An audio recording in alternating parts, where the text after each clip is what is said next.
Selamat siang semuanya. Terima kasih sudah memberikan kepada saya kesempatan untuk sharing tentang kepemimpinan Kristen. Nah,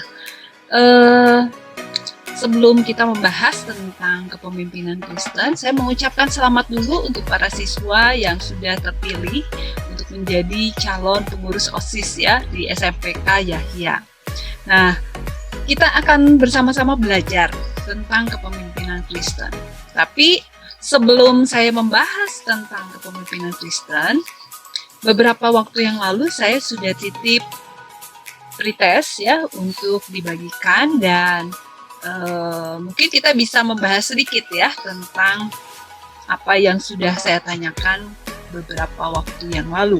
Nah, menurut kalian sendiri, apakah kamu adalah seorang pemimpin? Nah, masih ingat nggak jawaban waktu itu apa? Tetap diingat ya, nanti kita akan bersama-sama melihat dari pemaparan yang diberikan, apakah pemimpin yang dimaksud di sini sama seperti yang kamu maksud ketika kamu menjawab tentang pertanyaan-pertanyaan yang sudah diajukan. Oke, kita akan lanjut ke slide berikutnya.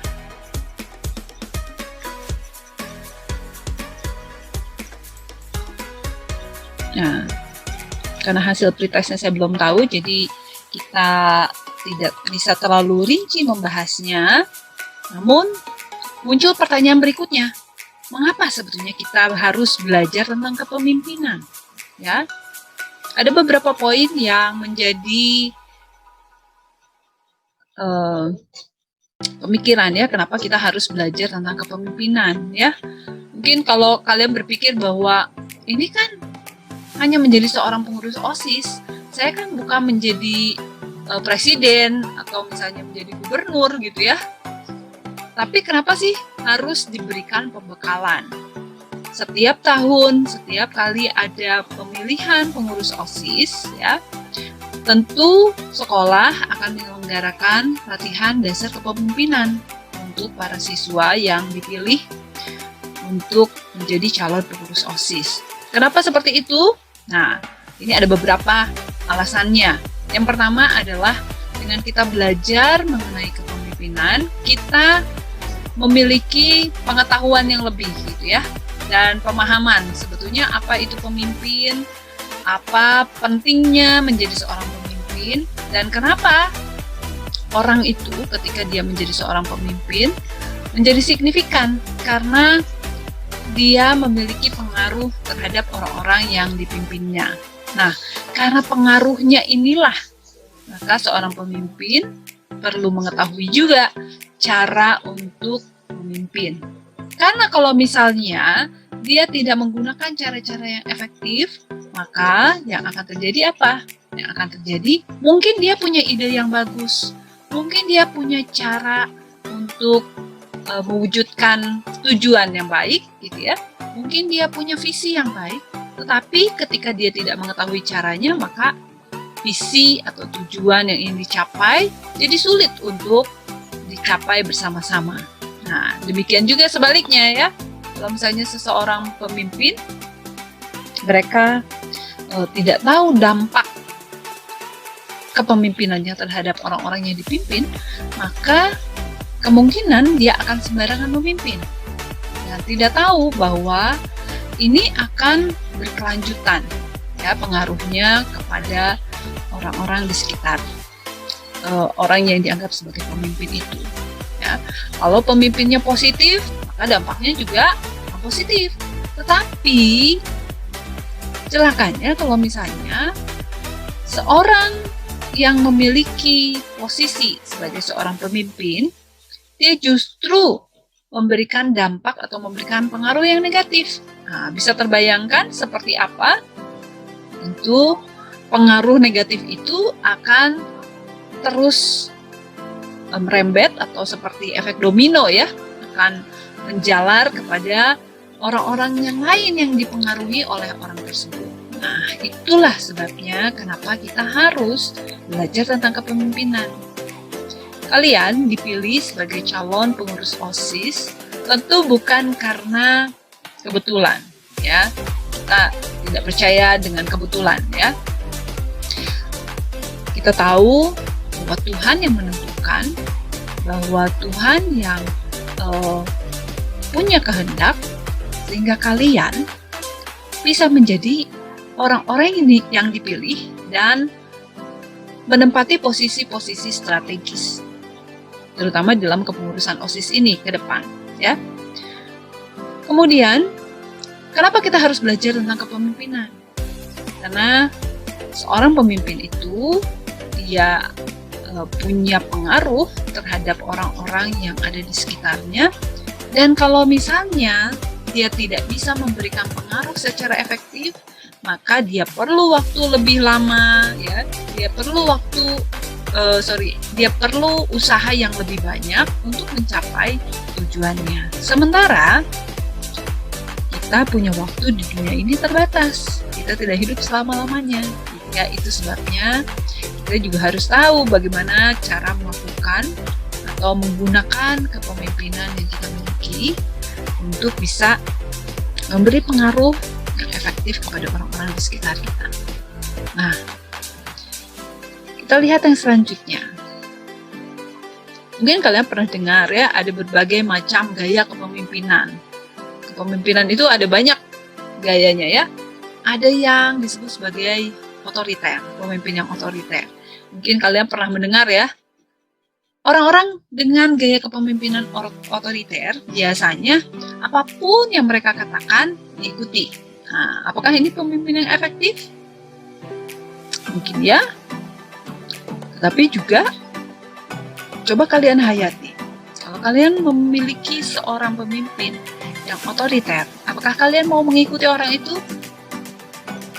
Mungkin iya, tapi dalam jangka waktu tertentu.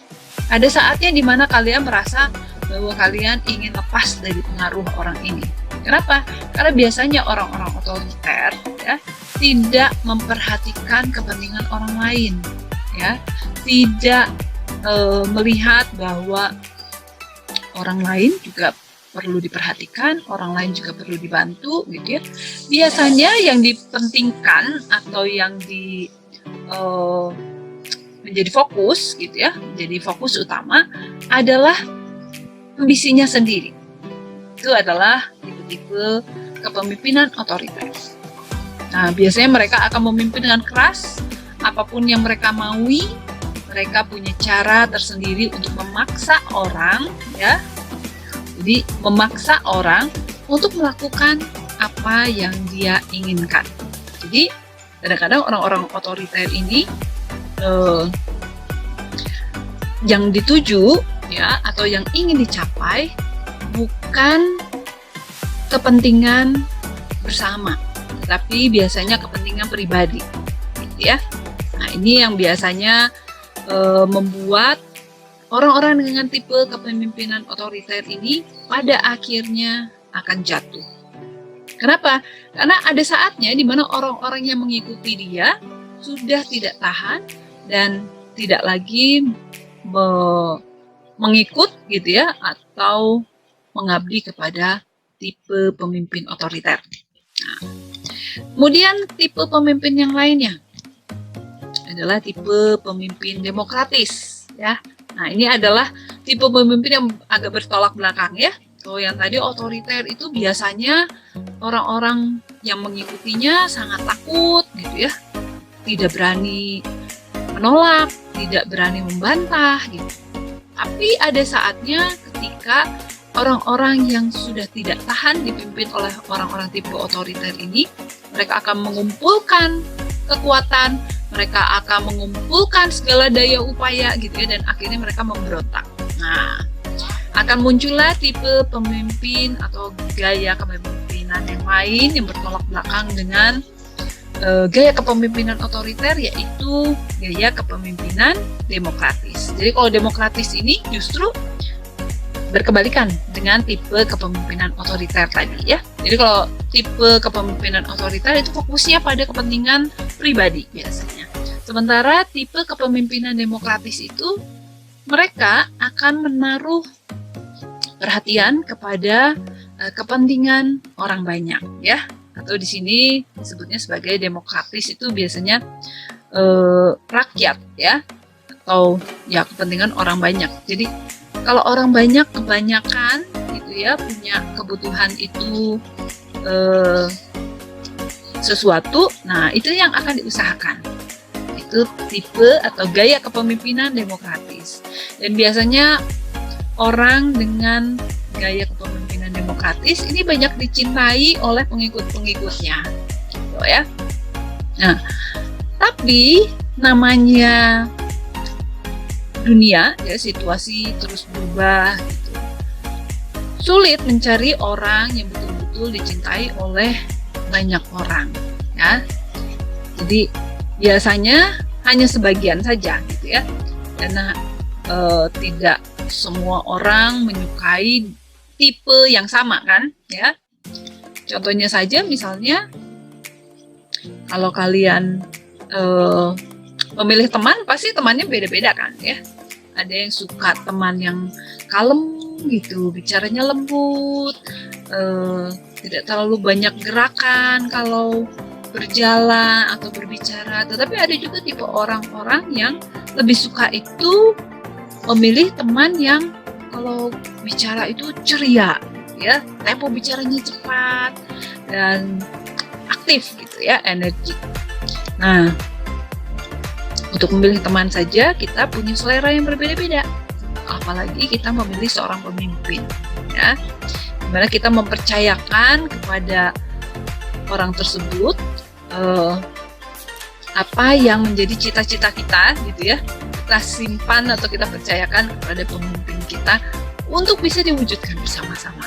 Nah, jadi sulit kan menemukan orang yang betul-betul dicintai oleh banyak orang, sehingga ada tipe pemimpin yang lain yang disebut sebagai pemimpin transaksional. Nah, pemimpin transaksional ini adalah tipe pemimpin yang ketika dia memimpin itu, dia akan memberikan sesuatu kepada orang yang dipimpinnya, gitu ya. Seperti barter gitu ya. Jadi kalau misalnya karena kamu sudah memberikan kesetiaan kamu, karena kamu mau mengikuti apa yang saya katakan, gitu ya, maka saya akan kasih kamu sesuatu, gitu ya.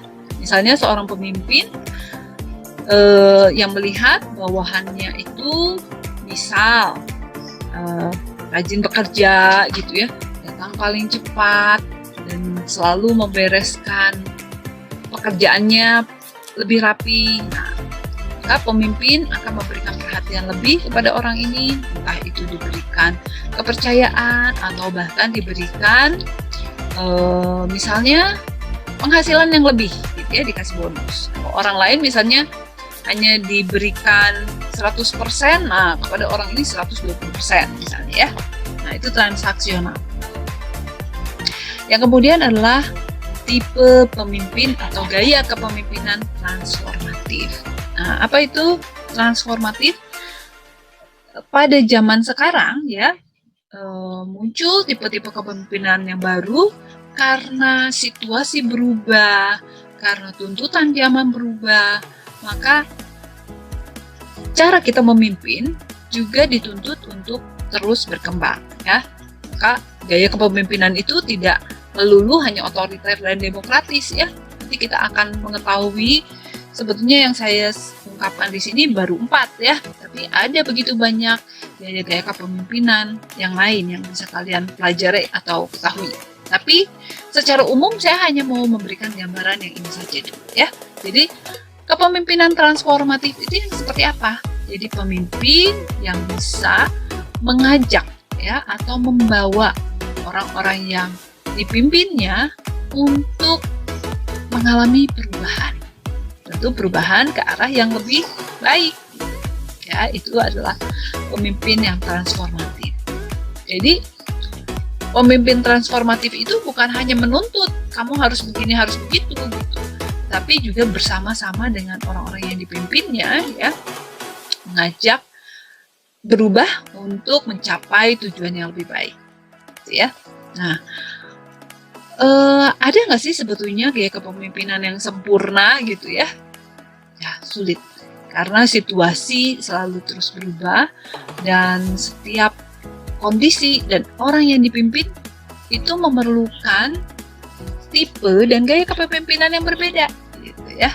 Jadi kalau untuk orang-orang yang punya kemauan untuk terus maju, kepemimpinan demokratis, kepemimpinan transformatif itu mungkin cocok.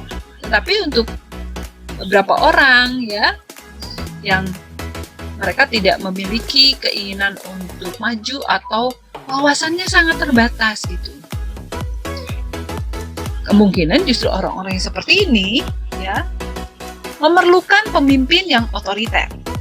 Gitu. Karena orang-orang yang dipimpinnya tidak tahu kebutuhan mereka apa, ya, tidak tahu juga apa yang harus dilakukan gitu, sehingga tipe-tipe orang yang pasif biasanya ya, dan sangat tergantung kepada orang lain, justru mereka memerlukan gaya kepemimpinan otoriter. Jadi sebetulnya tidak ada kepemimpinan yang lebih baik, ya, tidak ada gaya kepemimpinan yang lebih baik daripada yang lain. Nah, dengan berkembangnya zaman seperti saat ini, ada juga yang mengusulkan gaya kepemimpinan yang lain ya. Nanti kita akan bahas di akhir.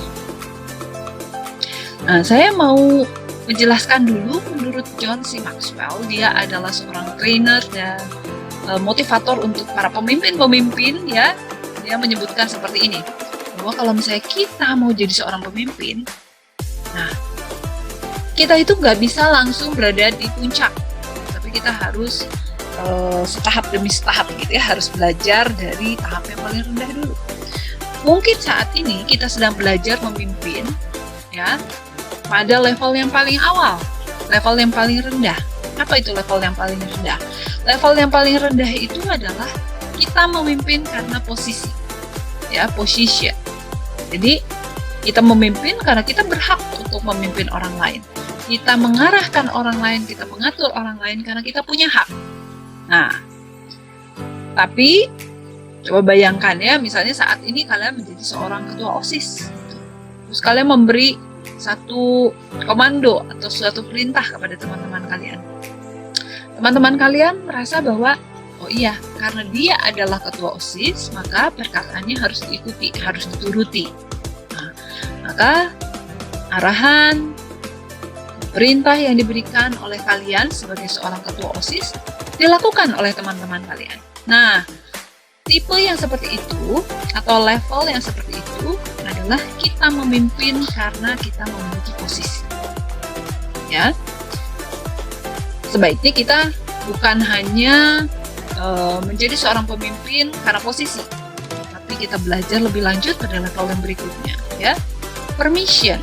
Jadi seorang pemimpin dia bisa memberikan pengaruh kepada orang lain karena dia memiliki relationship, ya, memiliki hubungan yang baik dengan orang lain. Nah, kalian punya sahabat atau teman yang sangat dekat gitu? Coba kalau teman kalian ya meminta sesuatu kepada kalian, apa yang kalian lakukan? Biasanya ya, karena kita sangat dekat relasinya dengan teman kita itu, apapun yang dia lakukan atau apapun yang dia katakan, biasanya kita akan mendukung, mensupport, mengiyakan, atau kalau dia minta sesuatu kita akan melakukannya dengan rela gitu ya. Nah, beda kalau misalnya orang lain yang tak kenal tiba-tiba dia bilang, sini dong minumnya gitu ya. Kita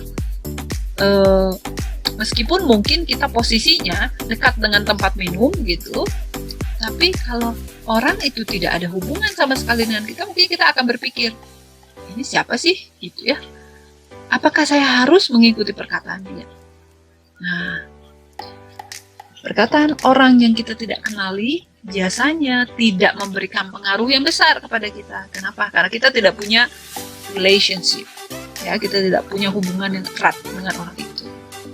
Nah, jadi selain kita memimpin karena kita punya hak untuk mengarahkan atau mempengaruhi orang lain, ya, kita sebaiknya naik ke level berikutnya ya. Kita mempengaruhi orang lain karena kita diizinkan. ya, permission.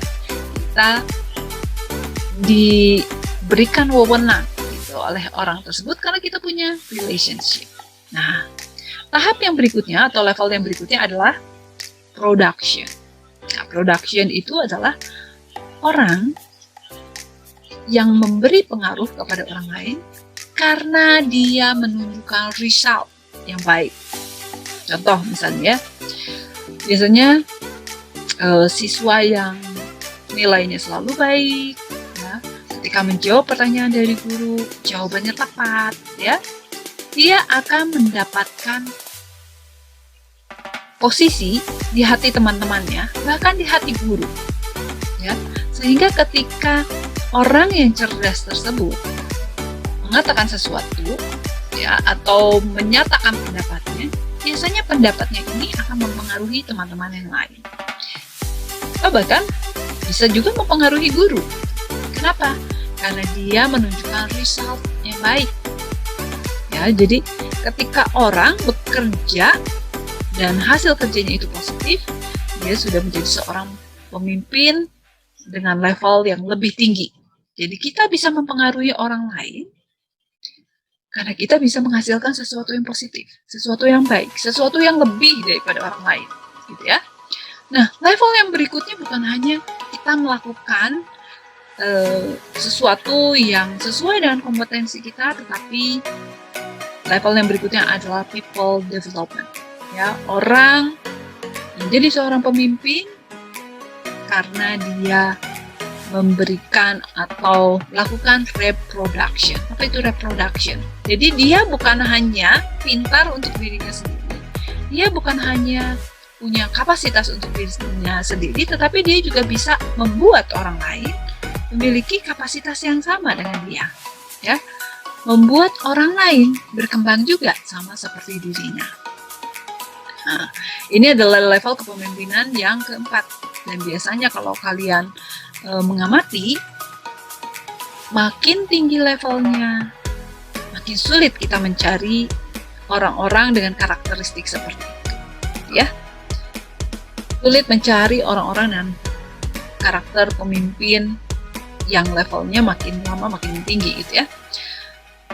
Kenapa? Karena biasanya orang-orang yang sudah menjadi seorang pemimpin, gitu ya, sulit dia menjadikan orang lain menjadi pemimpin-pemimpin baru. Kenapa? Takut tersingkirkan, takut tersaingi. Nah, ya, jadi mungkin di kakak kelas yang saat ini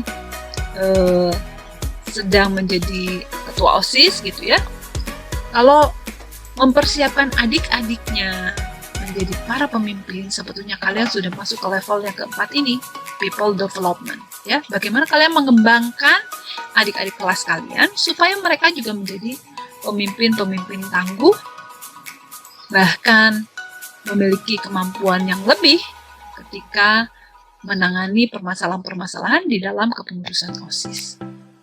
Nah, yang paling puncak adalah ini, ya, pinnacle, level yang tertinggi, level puncak. Orang memimpin karena dia mendapatkan respect, ya. Orang memimpin karena mendapatkan respect. Dan ini sulit untuk menjadi seorang pemimpin yang seperti ini, ya. Biasanya kan pengikut itu, ya, mau dipengaruhi oleh pemimpinnya karena apa? Karena rasa takut, atau karena mengamankan posisinya, gitu, atau karena hubungan baik, ya. Tapi orang yang menjadi seorang pemimpin karena respect, walaupun posisi kepemimpinan itu sudah berakhir, misalnya, ya, saat ini menjadi ketua OSIS, gitu ya, tapi kalau dia memimpin dengan respect, walaupun dia sudah tidak menjadi ketua OSIS lagi, ya, walaupun kalian sudah tidak menjadi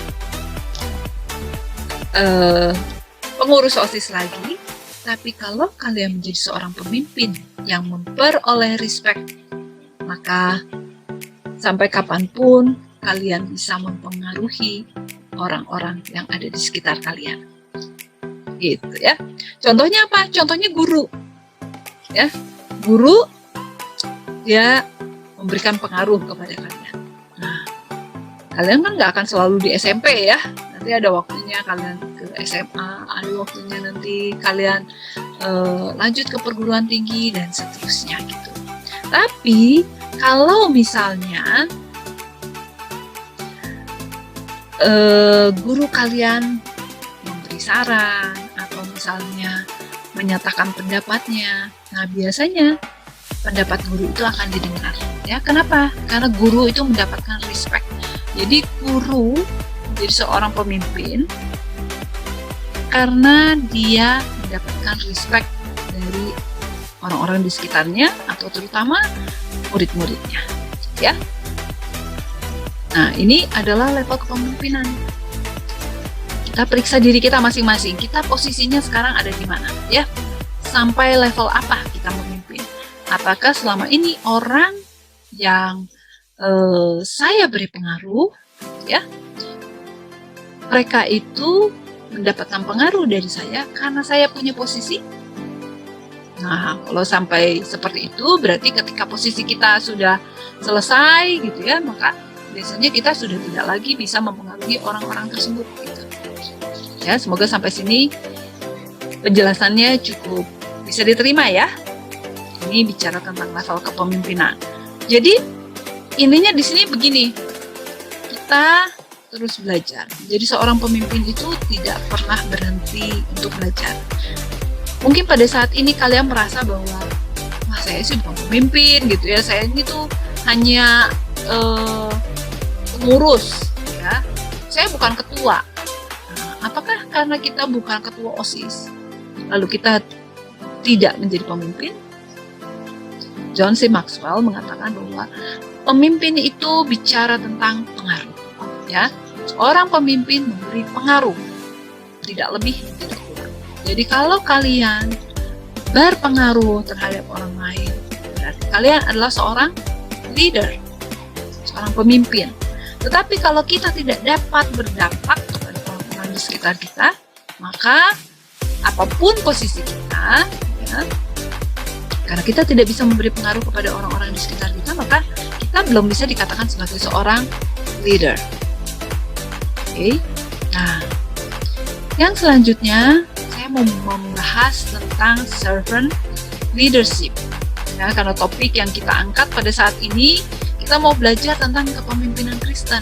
Nah, kalau menurut saya, dari gaya-gaya kepemimpinan atau tipe-tipe kepemimpinan yang tadi sudah kita bahas ya, tadi ada apa aja? Otoriter, demokratis, ada transaksional, ada transformasional, sebetulnya masih banyak yang lainnya. Ada tipe kepemimpinan delegasi dan seterusnya. Nah, tapi saya yang tadi kemukakan itu baru 4 saja ya. Nah, kemudian ada gaya kepemimpinan yang berikutnya. Nah, gaya kepemimpinan ini sebetulnya diambil atau diilhami dari kepemimpinan junjungan kita, ya, yaitu Yesus. Jadi Yesus ketika di dunia dia memiliki 12 orang murid, ya. Kalau dikelompokkan ke dalam gaya-gaya kepemimpinan yang tadi saya sudah sebutkan, apakah Tuhan Yesus itu memimpin dengan gaya otoriter? Tentu tidak ya, tidak cocok. Apakah Tuhan Yesus memimpin dengan gaya demokratis? Tidak juga, karena dia tidak selalu mengikuti apa yang diusulkan atau diinginkan oleh pengikut-pengikutnya. Gitu. Apakah tipe kepemimpinannya adalah transaksional? Tidak. Ya, dia tidak bertransaksi dengan pengikutnya, jadi pengikutnya tidak meminta sesuatu yang harus dipenuhi oleh Tuhan Yesus, dan sebaliknya Tuhan Yesus juga tidak memberikan sesuatu karena pengikutnya melakukan sesuatu yang diinginkan oleh dia. Ya. Jadi tipe-tipe kepemimpinan yang tadi sudah disebutkan tidak terlalu cocok ya dengan gaya kepemimpinan yang dilakukan oleh Tuhan Yesus. Nah, maka muncullah satu istilah yang baru ya di dalam dunia kepemimpinan. Sebetulnya ini tidak terlalu baru juga, ini sudah mulai dari tahun 2000-an sudah mulai digaung-gaungkan ya tentang servant leadership. Nah, jadi apa itu servant leadership? Servant leadership bukan pemimpin yang melayani, bukan sekadar bicara tentang pemimpin yang melayani, tapi di sini dikatakan servant. Servant itu apa? Pelayan. Ya. Pelayan, tetapi pelayan ini punya kepemimpinan, gitu ya. Ini adalah sesuatu yang kalau terdengarnya sih seperti kontradiktif gitu, tapi seperti apa sih? Nah, kita lihat ya. Jadi di sini saya terjemahkan sebagai pelayan yang memberi pengaruh. Ya, jadi servant leadership itu adalah pelayan yang memberi pengaruh. Jadi seorang leader belum tentu dia memiliki posisi tertentu, gitu ya, memiliki posisi politik tertentu.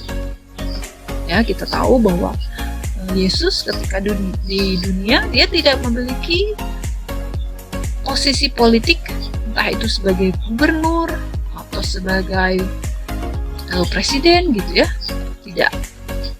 Justru dia orang yang biasa-biasa saja, dia tidak punya posisi apapun juga, tetapi banyak orang yang mendapatkan pengaruh dari pengajaran-pengajarannya. Nah, inilah yang disebut sebagai servant leadership. Di sini paling tidak ada 5 ciri dari servant leadership ya. Jadi yang pertama, bedanya servant leadership dengan pemimpin-pemimpin dengan gaya yang lain itu adalah karena servant leadership itu memiliki kasih ya. Itu yang menjadi dasar, mengasihi. Jadi fokusnya bukan kepada ambisi pribadi, bukan juga fokus pada kekuasaan, tapi pada bagaimana orang-orang yang mengikuti ya, itu mendapatkan kasih dari pemimpinnya. Jadi seorang pemimpin yang bisa mengasihi orang-orang yang dipimpinnya, dan bahkan bukan hanya menunjukkan kelembutan ya, bukan hanya menunjukkan perhatian, tetapi bahkan sampai dia mau melakukan sesuatu yang besar ya untuk orang-orang yang mengikuti si pemimpin ini. Nah, itu bedanya servant leadership dengan gaya-gaya kepemimpinan yang lain ya. Nah, di sini juga fokusnya adalah pemberdayaan. Jadi servant leadership fokusnya adalah bagaimana dia bisa memimpin atau memberi pengaruh kepada orang-orang yang dipimpinnya, dan orang-orang yang dipimpinnya itu mengalami pertumbuhan, perkembangan ke arah yang lebih baik ya. Jadi pemberdayaan. Dan tentu servant leadership juga punya visi, punya tujuan yang ingin dicapai, punya kerendahan hati ya. Nggak mungkin dia menjadi servant leadership kalau dia tidak punya kerendahan hati. Nah, biasanya para pemimpin itu kan senangnya apa? Dilayani, disiapkan, semua yang dikatakan itu diikuti gitu ya. Ini sangat bertolak belakang dengan konsep-konsep pemimpin dunia pada umumnya. Ya. Dan selanjutnya adalah memiliki kepercayaan. Maksudnya apa? Dia memiliki kepercayaan dari pengikut-pengikutnya. Jadi pengikut-pengikutnya itu melihat bahwa apa yang sudah dilakukan oleh pemimpin saya, mengasihi, memperhatikan kebutuhan saya ya, terus memberdayakan saya menjadi orang yang lebih berkembang gitu, sehingga para pengikutnya ini percaya ya, memiliki penyerahan kepada servant leadership ini. Nah, ini yang menjadi ciri dari servant leadership. Apakah kita punya nggak ketika kita menjadi seorang pemimpin ya? Apakah kita mengasihi orang-orang yang kita pimpin? Lalu apakah ketika kita memimpin mereka ya, kita menggunakan cara-cara supaya mereka bertumbuh dan berkembang? Atau kita menggunakan cara-cara yang membuat mereka terinjak-injak, tertekan gitu ya. Bahkan mereka tidak bisa mengembangkan potensi yang mereka miliki. Hanya fokusnya pada saya sebagai pemimpin. Yang penting saya bagus, yang penting saya mendapat pujian gitu ya, yang penting program saya berhasil. Nah, kalau kita seperti itu berarti kita belum menjadi seorang servant leadership. Kemudian, apakah kita punya visi? Kita punya tujuan. Tujuannya apa? Ya, kita membawa orang-orang yang kita pimpin itu kemana? Gitu ya. Kita memberi pengaruh kepada mereka tuh yang seperti apa? Dan kerendahan hati. Tentu, ketika kita menjadi seorang servant leader, kita tidak bisa menuntut pengakuan-pengakuan dari orang-orang yang menjadi pengikut, ya, menempatkan kita menjadi seorang orang yang betul-betul lebih tinggi atau lebih agung dibandingkan para pengikut-pengikutnya, ya. Nah, lalu apakah kita menjadi orang yang dapat dipercaya oleh orang-orang yang mengikuti kita?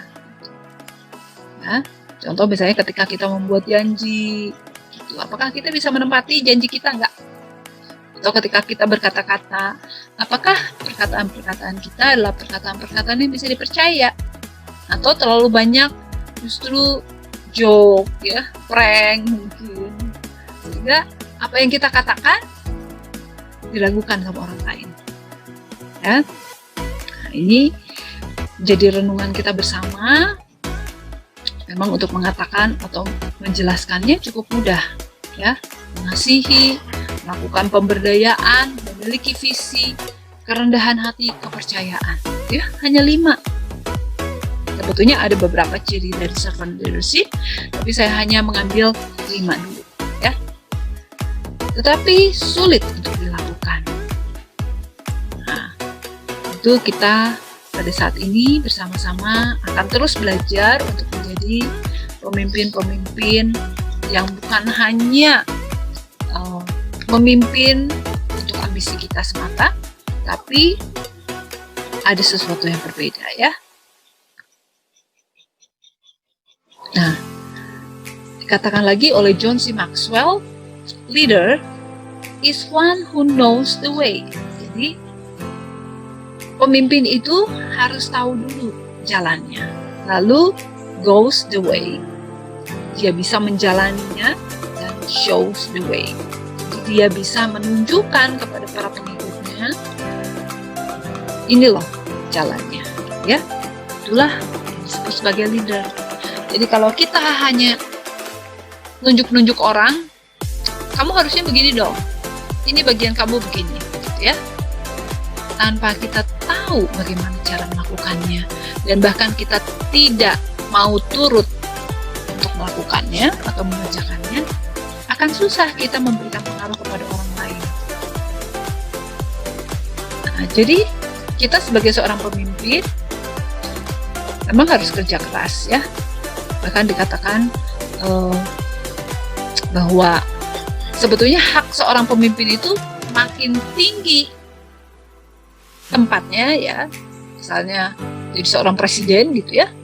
Karena dia memimpin lebih banyak orang, maka makin kecil atau makin sedikit hak pribadinya, gitu ya. Jadi sebetulnya jadi pemimpin enak gak sih? Tidak terlalu enak juga, gitu ya. Karena ada banyak hal yang harus dia berikan untuk para pengikut-pengikutnya atau untuk kepentingan orang-orang yang dia pimpin.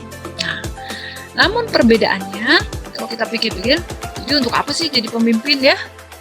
Rasanya kok kayak mengorbankan diri sendiri untuk kepentingan orang gitu.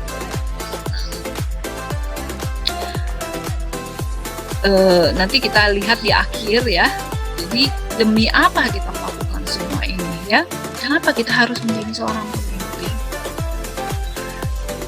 Jadi kita sudah belajar bahwa menjadi pemimpin itu harus tahu dulu, ya, harus mau menjalankan dan bisa menunjukkan jalannya, ya.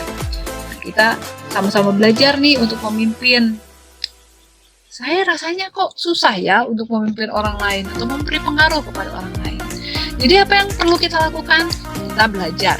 Mulai dari yang paling sederhana dulu, kita pimpin diri sendiri. Nah, apakah kita sudah bisa memimpin diri sendiri? Berapa banyak perkataan atau janji kita pada diri sendiri yang bisa kita tepati?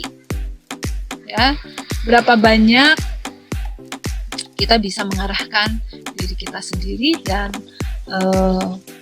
mengetahui apa yang harus kita lakukan gitu ya.